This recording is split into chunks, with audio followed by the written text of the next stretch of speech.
Totangi na kumolesi masia na sala. Amen. Baoyo ye abonisi boso abiangi pe bango. Baoyo abiangi abonisi pe bango. Baoyo alonisi akendisi pe bango. Amen boda. Amen. Osongeli pona ko tumalamu. Tuli na kwa lelo ina mkana Romains chapitre 8 verset 30. Totangi na kumolesi masia na sala. Amen. Baoyo ye abongisi boso abiangi pe bango. Baoyo abiangi abongisi pe bango. Baoyo abongisi akendisi pe bango. Amen boda. Amen. Ya suna ila pesa kinya kwa disposition pour la boya au centre de la ya quel que soit passe quel que soit difficulté oui vraiment pour ça là faut aller porter na ya oui tout le monde est place toujours isa makomi ya Paul na casse la gota ba romain les filles ya Paul et azalaki auparavant azalaki destructeur azalaki mutu ya kobebisa to kuma ezali basanlele na kasi nango nde yawe asilaki kobianga ye na ntango yawe abiangi ye nde apesi mokumba to évangile akende koevangelize na kasi na mokili. Alors na kasi na ebandeli ya évangile ya Paul abandaki ye na place oyo ye abandaki kokende kozwa mikanda mpona kokende kobebisa ezali ensemble na Nzambe. Amen boda. Alors na kasi nango Paul ntango yake ye azotalisa ete na bango bazalaki predestiné. Alors pour que nous ayons la destinée, nous avons prédestiné. Prédestiné, ils ont la casse, mais l'autre où nous avons ajouté, mais à ce que s'attendre et un jour, après la posture, vous allez le voir. Amen. Alors la casse n'a pas été prédestinée, avant ma destinée, la casse l'évangile ensemble. Alors la casse n'a pas la prédestinée, Paul a eu la finale de valeur, Paul a eu la finale de capacité, alors la casse n'a pas la prédestinée, Paul a pour détruire, vous allez enchaîner la yao, pour place la chrétienne, la samani, pour la puissance de la yao, qui est accueillie, et qui est la possibilité, vous allez ici par là. Alors, banal ou bazaki destiné na casse l'évangile ensemble, puis banal ba ou bazaki prédestiné na casse l'évangile ensemble. Amen boda. Alors tout à l'heure tant Christ y a na casse na mokile ayaki probablement ba ou bazaki destiné na casse la parole. C'est pourquoi ayaki na casse va Dieu. C'est pourquoi tant Christ y a na casse va Dieu famille qui total sabamo où ils allaient valeur pour volonté na yao. Où il y a aussi na casse va samedi où c'est qui va ça là pour qui va pratiquer un jour mission na bango il va la pomona vous allez mboka na Nzambe. Mais la casse d'enseignement il y a Christ ba principal sacrificateur mais avec la pourquoi la casse d'enseignement a été c'est pourquoi Christ a mis ba tellement na yesi nous besoin la casse na péché pourquoi teke on limité c'est pourquoi péché wana ikobe na kotemere casse na bino. Amen bota.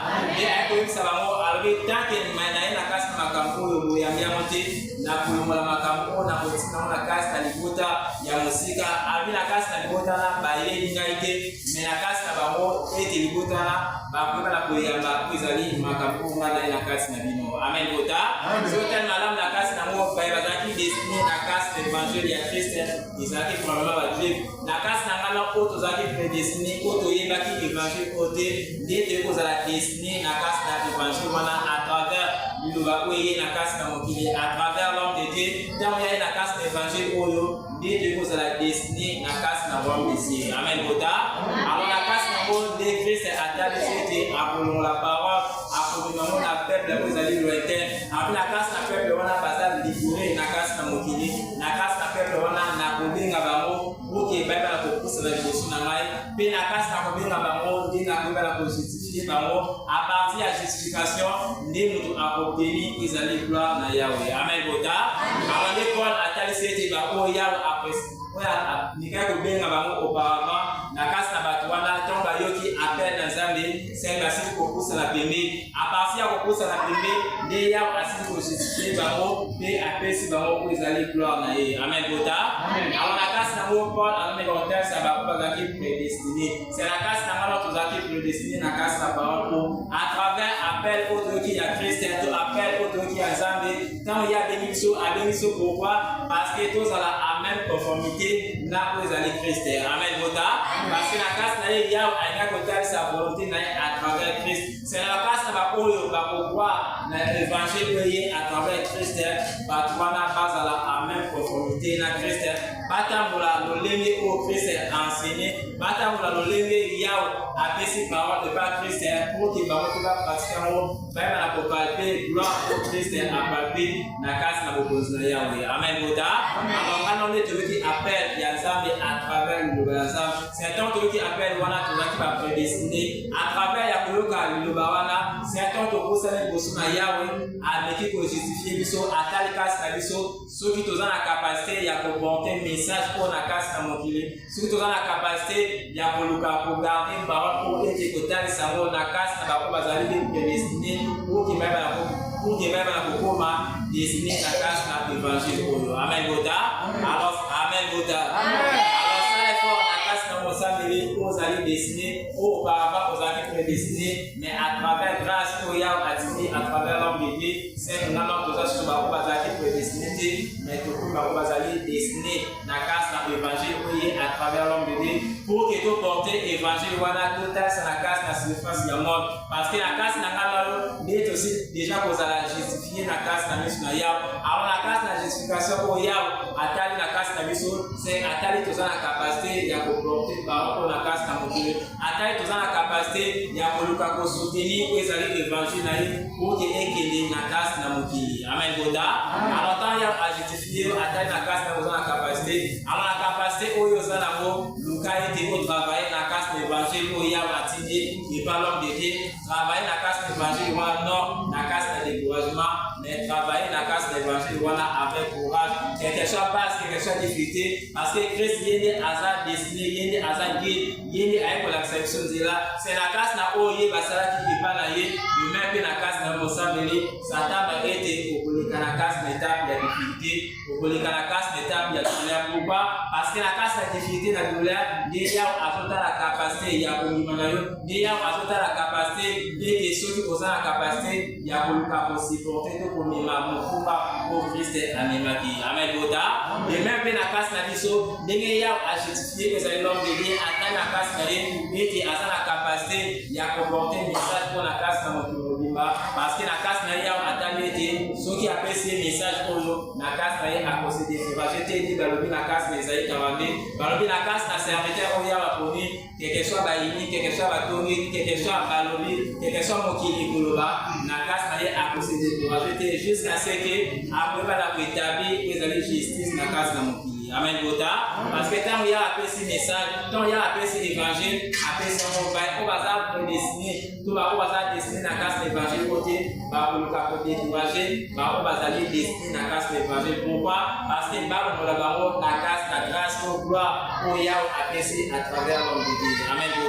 Alors la casse n'a pas ça l'effort, mais tant il y a aujourd'hui appelé à Yahweh, aussi pour dire la casse de Sika, le cas où travailler avec courage, et non, il y a que travailler avec découragement. Parce que nous avons travaillé la casse de découragement, à côté de la difficulté pour y avoir moi, je vais vous changer la Yahweh exagéré. Amen. Mais la casse que nous avons destinée à ça, la casse de courage, il va la poser, il va la poser, après toujours la comporter, les années, message, tout parole pour la casse de la terre. Les paroles à ce côté, ça nie, oui, que quand la mission n'a pas de l'examen, est-ce que pour ça, tout besoin, est-ce que moi, Tombula, il y a un vocabulaire sur le Bolonzam, c'est le vocabulaire de la casse de Bolonzam exacté parce qu'il y a assez déjà positif, il y a assez pour couper sa destination de la casse de la parole. Alors, tant il y a à destiner la casse de la parole, à destiner pour qu'il faut porter parole pour la casse de la montée, pour qu'il faut porter parole pour la casse de la famille, pour qu'il faut porter parole pour partout où ils sont là, les ma parole pourquoi? Parce que vous avez déjà destiné la casse de la parole. Parce qu'il y a assez déjà constitué, atteindre la casse d'ailleurs, et vous avez la capacité. Parce que la casse n'a pas destiné, il y a un attaqué sur et pas le prophète Amos. C'est après la casse n'a reste à Israël, il va pas vous avez destiné la casse dans l'évangile. Amen. C'est quand on est tous le reste à Israël pour parler et pas le prophète Amos. C'est quand on entend la casse de Sika, il y a à justifier l'issue, atteindre la casse casse na biso ete mensonge esengi ezala lisusu te atali na kasi na biso division ezala lisusu te atali na kasi na biso ete baquerelle ezala te mais atali na kasi na biso toza na capacité ya koporte amour na ye na kasi na mokili ya kotalisa volonté na yawe na kasi na mokili quelque soit kozanga quelque soit passe ete ezala toujours na kasi na joie ezala toujours na kasi na légresse parce que aussi déjà kozwa ezali gloire na yawe amen bota alors gloire wana avant obalbango na kasi na mokonzi ya likolo ozobalbango na kasi na mokili à travers liloba oye à travers bakantiki ozoyemba eza gloire oyo yawe akitisi na kasi na mokili na bato bazali destiné na kasi na parole na ye amen bota c'est na kasi na bato baza prédestiné ntango yaye na kasi na loba nzambe tanke aza prédestiné akobela kosupporte mayako eza na kasi na esika te akozala toujours na kasi na désir ezali charnel pourquoi parce que aza prédestiné na kasi na parole oyo te amen bota parce que ngana tozalaki prédestiné nde tosi kokoma badestiné na kasi na parole oyo toza na capacité ya koporte message na kasi na mokili avec courage et non avec découragement et non avec l'ennemi mais ça la na kasi na courage na kasi na bon cœur muti aussi déjà kopalpe ezali gloire na Yahweh amen bota alors ça l'effort ni Paul amike kotalisa na kasi na bota ya baromain ete na kasi nango bayebi bazalaki prédestiné yawe abengaki bango pourquoi parce que tant que bango bazalaki destiné liboso bamezalaki na capacité ya koyamba message oyo eyaki pepa Christ te parce que batalaki bozwi oyo bango bazalaki nango batalaki évangile oyo bango bazalaki nango batalaki na évangile oyo Christ aye nango ekosila kobalana na oyo bango baza nango te c'est pourquoi barejetaki Christ tant barejete Christ nde Christ alobi nakotina makambo mpo na kasi na libota ozali lointain nde libota na ndingana tosili komonama na kasi na loba nzambe tant tomona na kasi na loba nzambe tosala effort ya koporte message oyo tosala effort ya koaccueillir message oyo na kasi na cœur na biso mpe toyeba na komettre yango en pratique pour que gloire na tata yimba na kodénire kasi na biso amen bota toli yango wana togarde totiala misala pour que yawe abatela apesa kimia amen tolali toli kotala livre romain elobelaki esika basimbi na mibeko livre romain elobelaki ndako kopanza livre romain to moko romain alobelaki bato oyo bayaki na kobungisa makambo na nzambe libota amen oh amen libota eza na étape oyo bato babungisi makambo ya nzambe eza na étape oyo bato esenge baseretrouve makambo na nzambe ezali na étape oyo mutu fo amonana po alakisa bato makambo ya nzambe oyo na kati ya toli eza mpe lolenge kani ndenge Israeli bakotaki na kati na bowumbu na kati ya bowumbu bato misato babimaki peuple normal peuple ramasi et peuple Israël mais souhait ya Yahweh akitaki à travers Moïse abimisa Israël bakende na mbokelaka libota amen peuple ramasi peuple normal bango bazalaki kana etumba makambo oyo ekomaki epa na Moïse ndomoni bakomaki na nzela balobi Moïse kosa mai Moïse tozolia bien te mitungisa mito mikakatano ezalaki créé to fondé à partir ya deux peuples wana oyo bato wapi bazalaki destiné oyo babongisamaki ete babima na kati ya Egypte mais bakomi bien bato bazalaki na kati ya Egypte bameditaki te bakende na mbokelaka bakufaki na nzela mpona nini bakufaki na nzela à partir ya peuple ramasi à partir ya peuple normal parce que na kati na peuple ramasi bango baza motema moto bango baza pressé peuple normal baza kosala bakalkile oyo ezobonga na bango te libota amen oh amen bota ndenge moko mpe biso toyei kocomprendre trois peuples wana lelo na kobima ya sa grandeur nde aye kotalisa biso Esaïe 59 ayembisi biso na kantike balobi ya amoni yango mpe pese mao ete kosambisa na sima ebandeki kozanga na mokili azwi atonisi molobe oyo molobe na ntango ya ye akuti bakisi babebe deja na peuple ramasi amen gota amen po ye ntango ya ye akuti des églises ezorene na kati na mokili ya Satan ya moto. Mais église ya Nzambe ezangaki place. Lokola église ezangaki place ya Nzambe nde aye kobanda koposte volonté ya Tata. Mais ntango aye na volonté ya Tata azwi bitumba, azwi mikakatano, aboyami, atiolami, abwakami, asekami. Igota amen. Amen. Oh amen igota. Amen. Ndenge moko na Jésus-Christ de Nazareth nde bakomi na Esaïe 53. Babi azalaki na lolenge na malamu te. Alingamaki te. Ya inamaki, ya tiolamaki, ya bwakamaki. Mais na kobwakama, na kocholama, na kofingama, suka na ngombo malamu eye komonana mpona kosikula mokili mobimba. Gota amen. Amen. Oh amen gota. Amen. Ndenge mo pe parole ko eye. On a kata parole eye, Christ alobi bien. Soki boyoki mungongo. Bato basana bilemba tata bakokima mbangu baluka mungongo wana.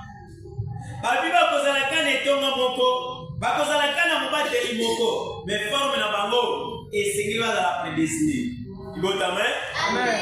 Oh amen gota. Amen. Parce que bato bazalaki na destiné bayebisaki Christ tulandi mpona mboka, tulandi mpona libala, tulandi mpona kobota, tulandi mpona kozwa. Mais na kati ya liloba balobi kolanda liloba na eloko moko te, kolanda liloba na calcul moko te, kolanda liloba na option moko te, melanda liloba po ete molimo ebande kobika. Amen. Oh amen gota. Amen. Ndenge moko mpe na kati na Kristo na badisiple bakutanaki na mutu moko. Mutu wana ayaki koya mutu wana aye koyebisa badisiple esengeli kotekelanga pourkui koza. Badisiple batali bapamelaki ye bayebisi ye na yo na mbongo na yo kende bunga oresiste lisusu te. Igota amen. Amen. Eza na bayike akomi na kati na eloba abandi komitunu. Basengaka nini, bapesaka nini, balobaka nini, nde calcul divanda na kati na mtu. Mpona nini bato bayaki liboso na eglize ya moto, na eglize ya Satan, bango bavandisaki makanisi. Pesa boye po mona boye, pesa boye po zwa boye, pesa boye po koma boye, pesa boye nde biloko evandaki na baentreprise ya mokili. Igota amen. Amen. Parce na entreprise, ntango yo koti document, bakosenga yo bambongo, bakosenga bafiche, bakosenga biloko, makambo bakosenga yo nde kopenalize, nde yoka batusa lobi te, biso toye na entreprise okala, mais salaire moyen bima eza te. Igota amen. Oh amen igota. Amen. Nde tokende na baentreprise wana, mais ntango tokomi kuna salaire ebimi te mpona nini? Bokonza likolo eza kuna te. Kuna eza kaka bokonzi ya se, kuna eza kaka makambo mokili, kuna eza kaka pesa opambolama, kuna eza kaka soki opesi okopambolama te, kuna eza kaka oza na mbongo te, oza na mutu te. Mais Christ aye alobi bokende kobenga bato nyonso mpo bazali na bosenga ya Tata, mpo bazali na bosenga koyoka. Yango moni Christ atindaki basakoli, atindaki bate, abi bokende koyebisa bango. Bopesa bango invitation parce que mokolo ekoki esengeli baya manifestation esalema. Igota amen. Amen. Bake batiki invitation ya liboso, batiki ya mibale, batiki ya misala. Ntango ekoki bokende kobenga bango po ete mokolo na yawe ekoki. Bakomi kuna alobi te, ngai kutu na uti obala sika, moyen na deplace eza te mpona aza fatigue. Bake na moto mibale alobi wi, na uti osomba 10 pere bangombe, nazokende kontame bilanga na ngai, nazokende bantame nameka kolona natala evolution ekozala ndenge ye. Amen gota.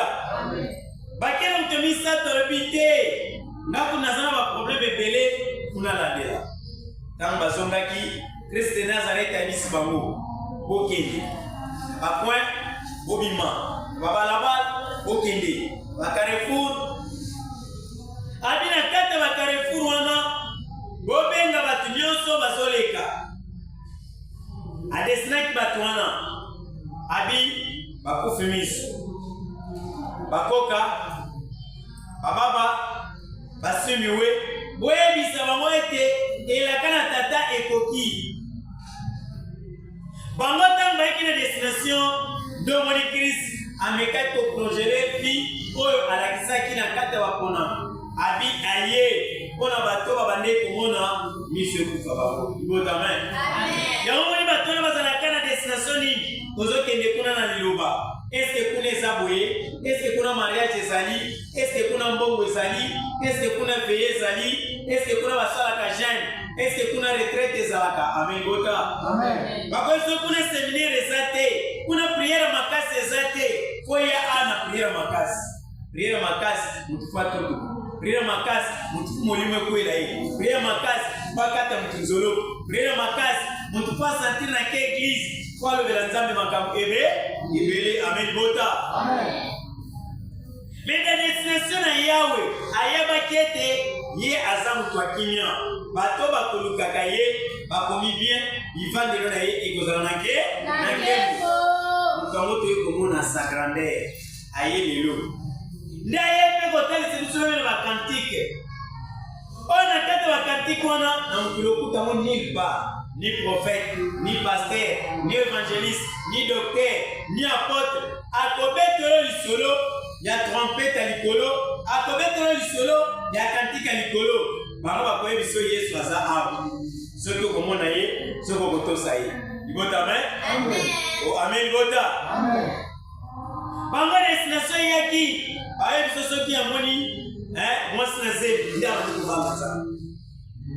Bango ekwesote soki namoni mbisi na mai na kobanga nzambe me mbisi wana atie na nzungu aliye libota amen eske mutu obangi nzambe eloko yango moni mobangi nzambe ozwisi eloko yango oli yango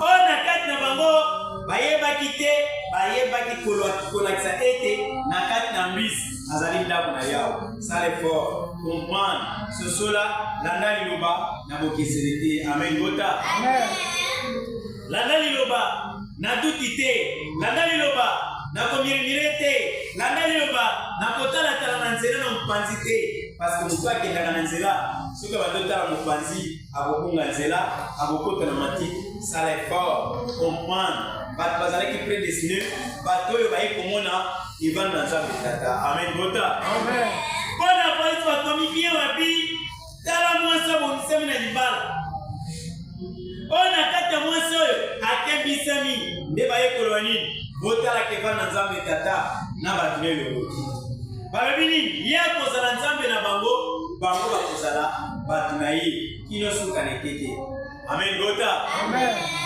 me sikoyo bato bakozala bato na ye kaka bato bakimi mbango epa na ye yango moni ndeko kuna bakomaki na Samuel oya tokima epai na ye nguba nanga mpe liseke nakobikisama nanga esika na likolo nanga ebombelo nanga mobikisi nanga na pasi nanga nakoleka epai na yawe oya koti kosanjolama mpe nakobikisama naba yini nanga amen bota amen oyo mutu atiaki confiance epa na moto epa paster epa moke epa mosako balobi mutu akotia elikya epa na moto alakela mabe sadi na ye na mutu atia elikya bakokufa bakobunga bakomonana na miso na yawe te amen amen bota amen yo elikya na yo ezala epa na Jésus-Christ de Nazareth